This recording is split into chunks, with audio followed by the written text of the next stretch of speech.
Akemi is also the granddaughter of human rights activist and survivor Yuri Kochiyama, someone who has inspired the hearts and minds of countless others, especially in the Japanese American community, and someone many of us in this group have personal connections with from camp, movement spaces, and beyond.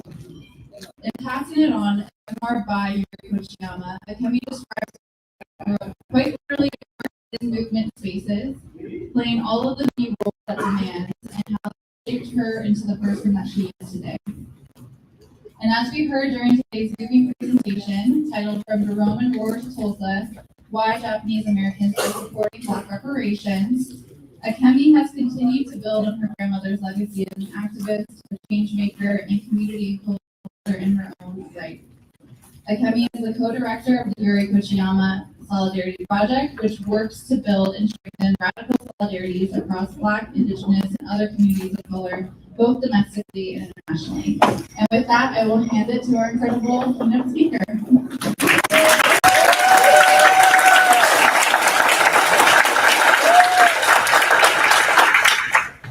So thank you and good evening. Thank you for that introduction. It's truly an honor to be here with you all. Thank you to Japanese American pilgrimages for inviting me here, and thank you to Kimi Komar and all the organizers and staff that make this opportunity to come together is so important and needed and appreciated.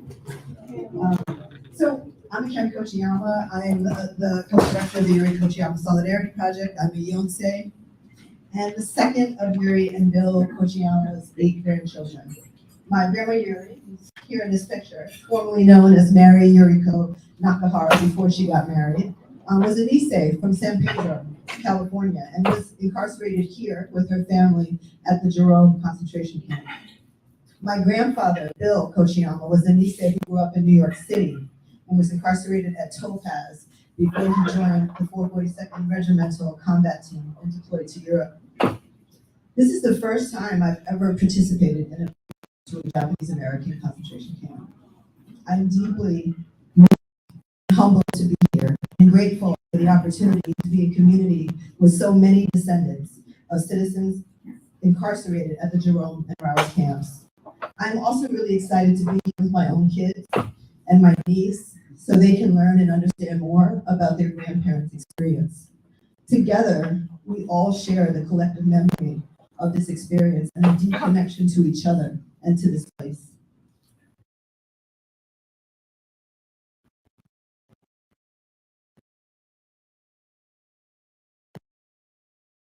That we for many reasons. The Center for the Schools Desegregation Battle in the midst of the burgeoning civil rights movement, Little Rock is also the home of important civil rights activists, like Daisy Bates, that's her in the picture. She was co-founder and editor of the Arkansas and president of the Arkansas chapter of the NAACP when the Supreme Court ruled that segregated schools were unconstitutional in 1957. It was Daisy Bates who planned and led the strategy to begin enrolling African American students at all white schools here, including driving the Little Rock Knights to school every day and protecting them from violent attacks.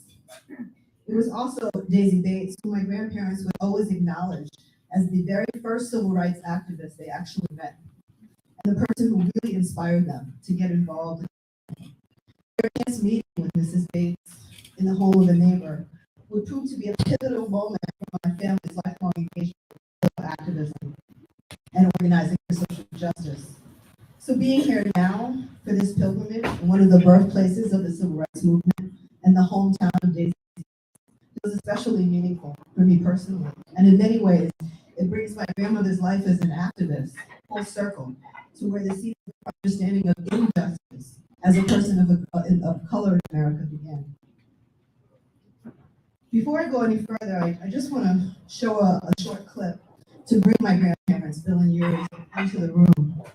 I want to share this clip because I think it centers us here in their memories of incarceration, and it reminds us how important it is that we understand and amplify what our parents, grandparents, and great-grandparents experienced here as part of a greater effort to know our history and to protect and support the humanity of other people and communities targeted by racism, violence, and displacement right now.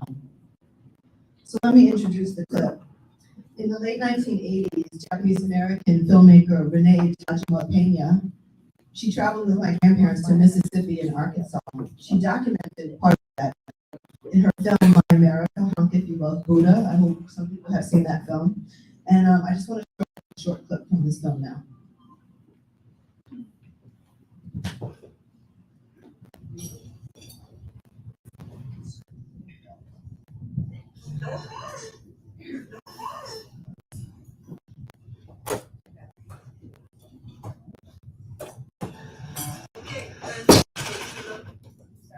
I can't tell this is. I want to get another one. I joined up with a pair of old friends from New York City. 220, so it's got to be, well, 220, so it has to be. First stop together is Rosedale.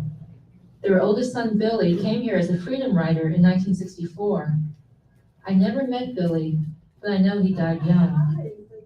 The Kochiyamas are here to visit the Davises, the family Billy stayed with that freedom summer. And you Billy's father? That's right. I'm trying to think how many people are staying here during the time Billy was here. I believe it was about 20.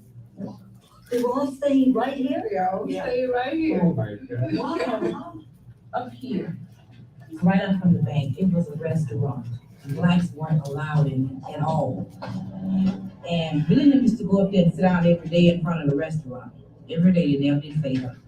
Well, they kept on, and they got to fighting up there. Black people started going in the restaurant.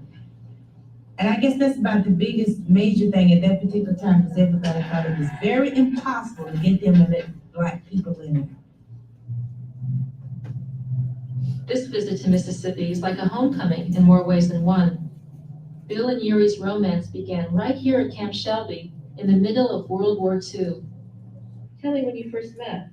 I bet he doesn't even remember, do you? You never remember that date. Yeah. But you don't remember the date? 43 or No, but the 42. date. I know. 20. Well, I first met her on November 20th, 1943, and when a busload of visiting GIs were given a pass to spend a weekend at the concentration camp known as Jerome, Arkansas. We arrived at camp around 2 in the morning, and she was the only one there greeting us, and it was her customs to get their names, and she was saying, well, what island are you from? And so when she asked me, I was being a smart ass, I said, I come from Manhattan Island. Of course, he was very good looking and quite dashing. And I guess the fact that he was from New York made him seem like, a very sharp kind of guy, always giving, as he says, smart ass remark. But you know how women think that's sort of clever or something. Bill and Yuri's love affair always struck me as something right out of a Hollywood screenplay. Bill was a young GI with the all-Japanese American 442 Battalion. But there was one glitch in this love story. Where Bill was fighting the Nazis overseas, Yuri was a prisoner in Arkansas at a concentration camp for Japanese Americans. Here in the land of Buffalo Bill, the government is erecting model camp towns. Towns in which they'll live unmolested, not as prisoners, but free to work and paid by the United States government.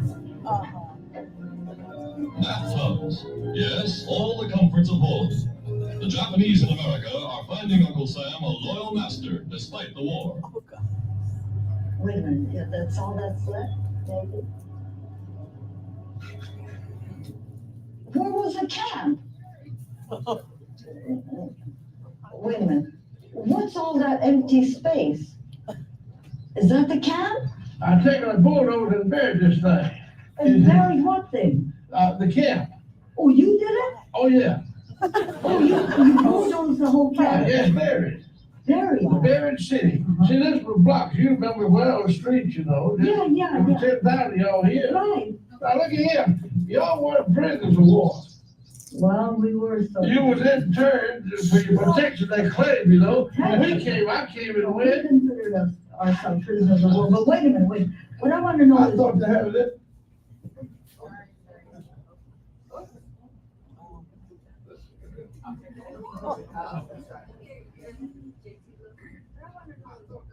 Justice done to them. I thought I fell in love with them. I mean, I was, We considered ourselves prisoners of war, but wait a minute, wait. What I want to know I is. thought they had justice done to them. I thought I fell in love with them. I mean, I was here with them every day. And Really, you knew the Japanese people?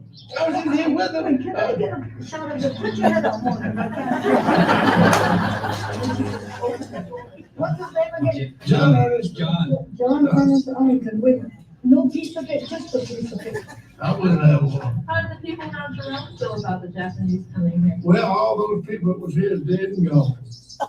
We talk about 40-something years ago, girl, and these young folks don't even know what it's all about. But how did they feel? Well, they felt like me. They felt like they were mistreated. When you was around them and with them, look at here. When the water department told us bringing those messages in here of the dead, they cried just like the white people. They lost a man, son, and husband.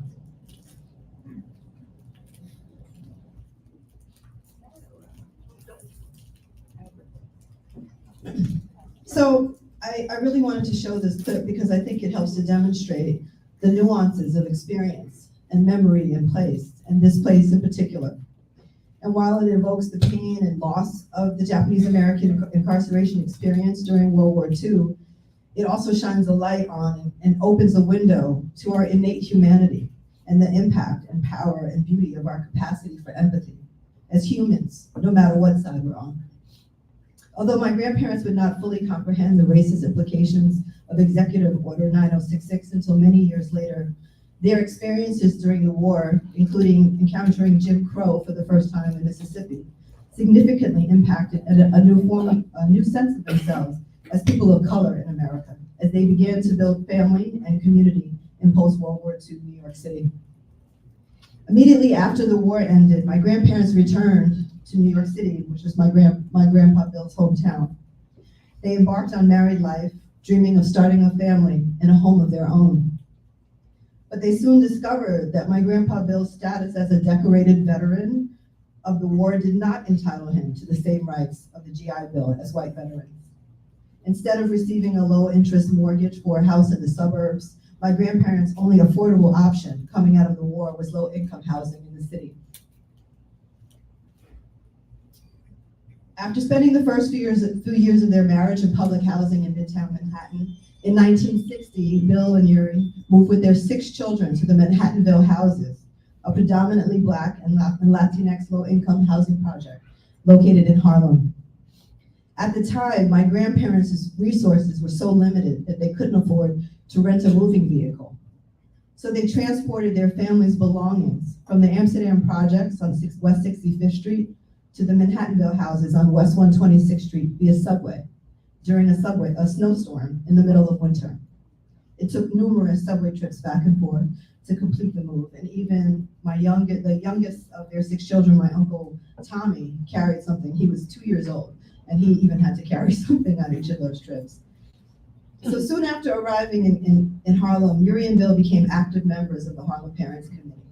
In an effort to learn more about the history of their neighbors and their community, they enrolled themselves and their 6 children in the Harlem Freedom Schools when they opened. Their education and involvement in these organizations led my grandparents and their children to participate in and support many different community organizations and to get involved in African American, Asian American, and Third World movements for civil rights and human rights, for ethnic studies, and against the war in Vietnam. Yuri's activism eventually expanded to include a much broader range of social justice issues. For much of my life, I think I thought the Kochiyama family ending up in public housing in a low-income, predominantly Black community was an anomaly. More recently, I've learned that lots of Japanese American families moved into low-income Black neighborhoods in New York, in Los Angeles, in San Francisco, Detroit, and Chicago following World War II as a result of their disenfranchisement under Executive Order 9066 and their encounters with severe discrimination, prejudice, and the inability to find housing, employment, and economic mobility after the war. In many cases, Japanese Americans were the beneficiaries of mutual aid from their Black neighbors who supported them as they re-entered a viciously anti-Japanese America. For 4 decades, my grandparents hosted countless guests, meetings, celebrations, reunions, performances, and open house parties in their crowded Manhattanville apartment 365 days a year. Of the thousands of guests that came through the Kochiyama apartment over the years, perhaps the most notable and memorable for our entire family was Malcolm X. In 1963, Yuri met Malcolm X. His friendship and political mentorship dramatically changed her life and her political perspective.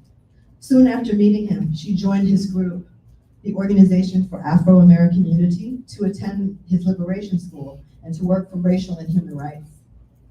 On June 6, 1964, Malcolm X visited my grandparents' home in the Manhattanville Projects upon their invitation to meet with 3 writers from the Hiroshima-Nagasaki Peace Study Mission. These writers were on a world tour. They were speaking against the proliferation of nuclear arms building. They were also hibakusha. They were atomic bomb survivors. And they wanted to meet Malcolm X more than any other person in America. They asked Yuri to organize a meeting with him. Malcolm responded enthusiastically to the invitation. He showed up and clearly understood the connections between what had happened to the Japanese and what was happening to Black people in the United States. He talked about his time in prison, about the history of colonialism in Asia and Africa, about the People's Republic of China, his admiration for Mao Zedong, and he called for solidarity with Vietnam's struggle against colonialism, neo-colonialism, and imperialism. Yuri's education at the OAAU's Liberation School and her exchanges with Malcolm sparked a lifelong interest in history and inspired her to develop a broad international anti-imperialist political perspective and a deeper commitment to the Black liberation movement in the United States and in Africa. It also encouraged her to support Puerto Rican independence, Hawaiian sovereignty, and countless other international struggles for human rights, liberation, and sovereignty.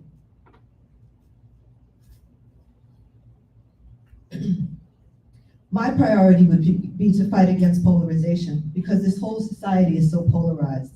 I think there are so many issues that all people of color should come together on, and there are forces in this country who want this polarization to take place.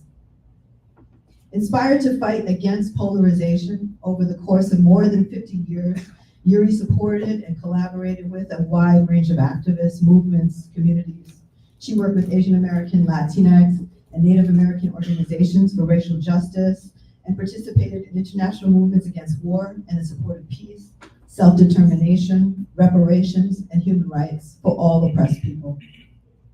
From watching her host guests and organize events in her home, to tagging along with her to meetings, cultural events, marches, and demonstrations throughout New York City when I was a kid, to accompanying her on the college speaking circuit when I was a young adult, I learned that what was most radical about my grandmother was her level of compassion and empathy, her genuine interest and respect for the value and humanity of every single person she ever met.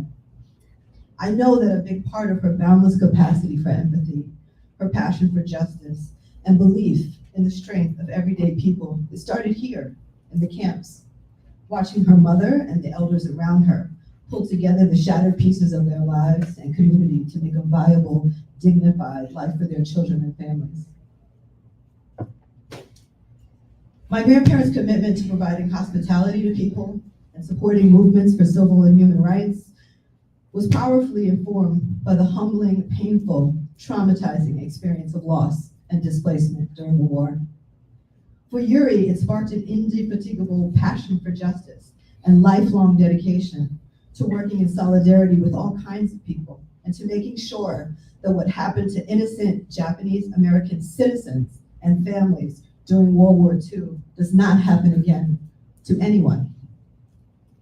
As we continue to witness the violent suppression and unlawful arrests of hundreds of student activists and faculty members peacefully protesting in colleges and universities and in communities across this country, we must remain steadfast in our commitment to standing up for the basic human rights of all people. The broad mobilization of young people and communities across the country and nations around the world now raising their voices against genocide and calling for divestment and the end of Israeli occupation of Palestine is evidence of the power, value, and necessity of solidarity in standing up for everyone's humanity and combating the oppressive and violent forces of white supremacy, capitalism, and neocolonialism. We recently launched the Yuri Kochiyama Solidarity Project to carry on Yuri's legacy and her commitment to connecting people, communities, and movements to each other in solidarity. We seek to sustain a network of BIPOC activists, artists, and organizations committed to building coalitions that increase communications between us and support collective action and policies that strengthen and protect our communities.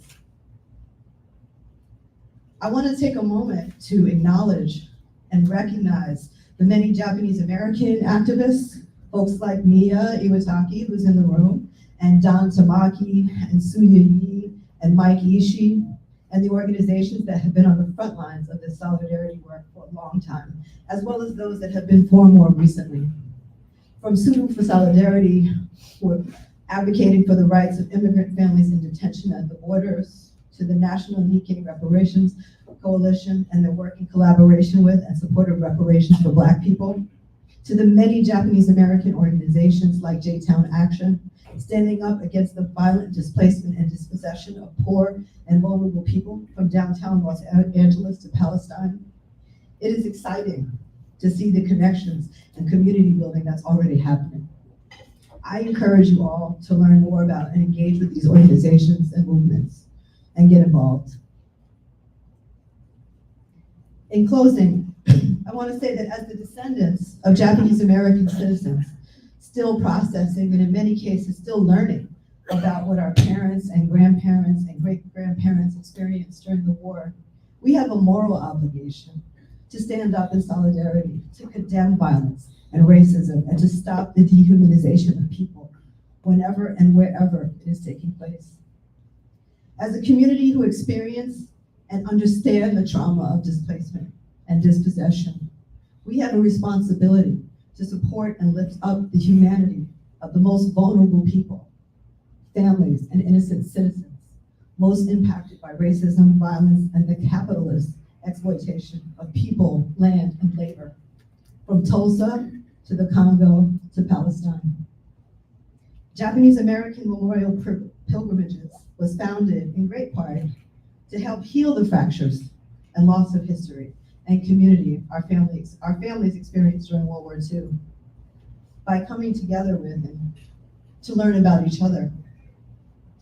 One of the ways I think we can continue to heal from that trauma is to engage and to plug into the power of radical love and solidarity. The example provided to me by my grandparents and their extended community showed me that when people come together and just engage with each other through experiences of oppression and discrimination, joy and celebration, we can forge friendships and empowering connections that strengthen us as individuals and as communities. We must continue to educate ourselves, support movements and efforts like this event that center us in history, that promote truth-telling and provide us with meaningful ways to connect, support, and learn from each other, and so that we may use our voices to stand up for the humanity of all of us. Thank you.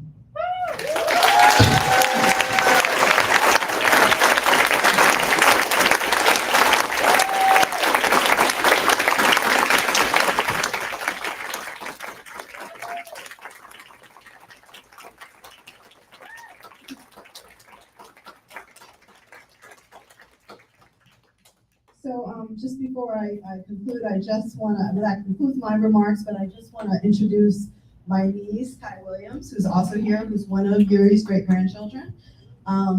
And before we move into the next part of the evening, I think we're doing an oboe practice. I just wanted to introduce her, and she's actually a writer and has published a new children's book about Yuri, and it's called The Bridges Yuri Built. And Kai will be selling and signing books at the back of the room tonight if you're interested. And then we'll be sharing a link to purchase books also later if people are interested. So thank you.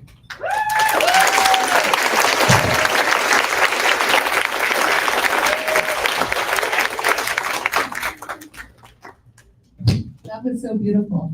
Thank you. Hello, everyone. My name is Kai. I'm going to keep this really brief, but I just wanted to say how humbled and honored I am to be on this pilgrimage with you all.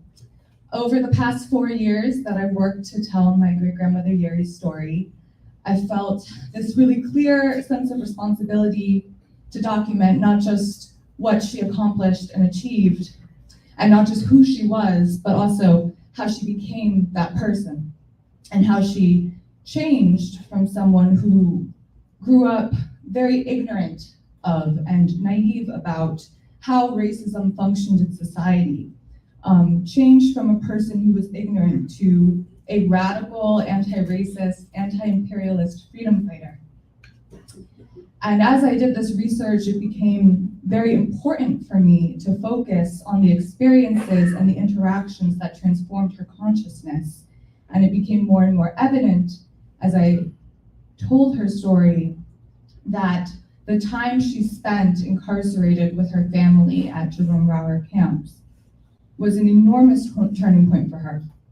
And although she wasn't radicalized until her entry into the civil rights movement, the camps were an awakening to her understanding of how racism is written into law and how it is enacted in violent, visceral, and life-altering ways. They also served as a space where she did some of her first widespread organizing and found and created a community amongst Japanese Americans. So it made me curious about the camps as the site of collective trauma and grief, but also transformation of individuals and communities. And I know that some of you were incarcerated yourselves, and I would be very interested to hear how you feel that experience impacted the trajectory of your lives. So I will be signing copies of the book. It's a children's picture book. Please feel free to come up and ask me any questions. You can purchase the book if you'd like. I'll sign it for you, or just come and chat. I think we'll figure out a table somewhere in the back. But just thank you so much for having me. Thank you. Thank you, Kai. Thank you, Akemi. Really appreciate y'all coming. So we can just have a few more quick announcements. Denise has an announcement.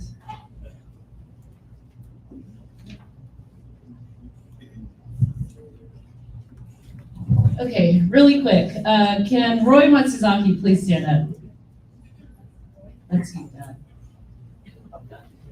So Roy has returned to Arkansas from San Jose, California, 80-something years later for his 91st birthday today.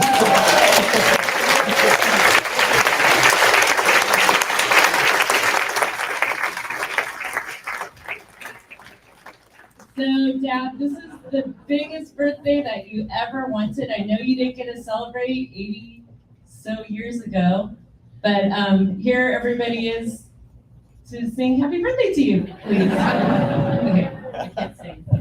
Happy birthday to you.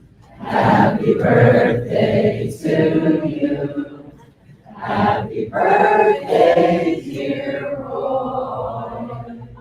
Happy birthday to you.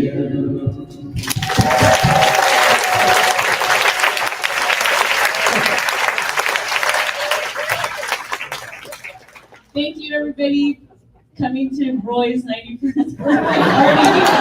At the end of the night, we have favors for everybody. My sister and I will be able to hand them out later. Thanks, Denise. I also want to introduce Rob Busher, who is from the Japanese American Confinement Sites Consortium, and he's just going to make a quick announcement. Hey everybody, it's an honor to be with you all in the pilgrimage. I had some cousins of my bachan that were at the Jerome camp. First time here in the state of Arkansas. I'm part of an organization called the Japanese American Confinement Sites Consortium, and we're basically a nationwide network of more than 4 dozen Japanese American community organizations dedicated to the preservation of the historic confinement sites throughout the country, including Jerome and Rower and the other related sites. And yeah, right now we're kind of in the midst of a nationwide strategic planning process to try to think about what we need to do in the next 10 years to secure these sites for the next 20, 30, 50 years, to be able to ensure that our children's children are able to come and make pilgrimage to these places of power. So as part of that, I'll be conducting a survey during the pilgrimage. I have some printed copies and also a link to the online version. Just trying to get a sense of people's relationship to camp, the way that they interact with the spaces, and it's all very helpful as we continue to sort of paint a picture of the relationship that we all have at this moment in this time. But I hope that you have a great pilgrimage. Feel free to seek me out at any point. I'd love to hear your stories and any ideas that you have around the preservation and education for these particular sites. Thanks, Kimiko. Thanks, Rob. Okay, so just some housekeeping, last minute housekeeping issues. If you are driving yourself to the sites tomorrow, so anybody who is not taking a bus, if you are driving your own car, please do not park. You'll understand once you're there, but when you're driving towards the Rower Cemetery, there's kind of a dirt lot in the front. Do not park there because the buses need to be able to turn around there. So I will be yelling at people tomorrow, move your car if you park in that spot. So just kind of park farther down the road if you're driving yourself. And also for those of you who volunteered to be bus monitors, thank you. And if you could meet us down in the lobby at about 7:15, we'll tell you what you need to do. It's not going to be too bad, trust me. The worst part is having to be there at 7:15. And I think that is it. Does anybody else have any other announcements that they want to make? So I will say this, I know that there's going to be Ondo practice in the other ballroom, but if anybody wants to talk about the reparations panel, you can stay in this room and have discussions if you want. It's available for anybody. And I think, Marcia, did you want to say anything about the Ondo practice? Oh, well, everybody's invited, and we were actually thinking about shortening it, so we could, because I